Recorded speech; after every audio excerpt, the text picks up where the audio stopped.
So ramai yang tanya Dr.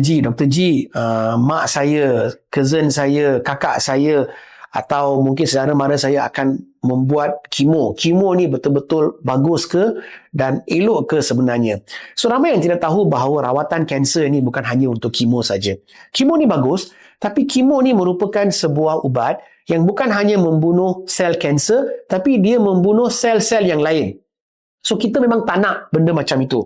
So apa yang kita nak adalah satu ubat yang boleh membunuh sel kanser saja, tapi benda-benda lain dia tak bunuh dalam badan pesakit. So apakah rawatan yang telah ditemui oleh saintis-saintis? Satu rawatan yang ditemui adalah dipanggil targeted therapy menggunakan antibody. Bagaimana mereka menggunakan teknologi ini? Mudah saja. Cancer cell ni dia akan mengeluarkan satu enzim. Dia macam pakai jaket tau. Dan jaket itu ada warna. Dan saintis ni dia membuat satu antibody yang kenal kepada warna jaket di atas sel itu. Tetapi bukan semudah itu. Sebab kita takut bila ubat ini kena kepada sel kanser itu, dia nak meresap dalam sel kanser itu, dia kena cari jalan. So dia kena cari bagaimana dia boleh mencari satu protein yang boleh meresap ke dalam dan hanya kena kepada sel itu dan bukan sel-sel lain.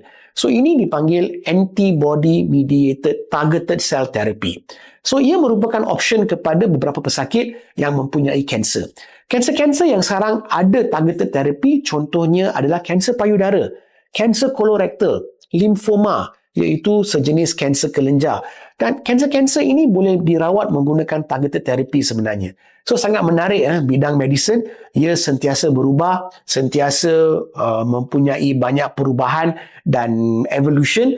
Dan kalau anda ada penyakit atau siapa-siapa dalam kenalan anda ada penyakit kanser, jangan khawatir sangat kepada kemoterapi sebab ada juga ubat-ubat lain yang kurang toksik daripada kemoterapi yang boleh membantu anda.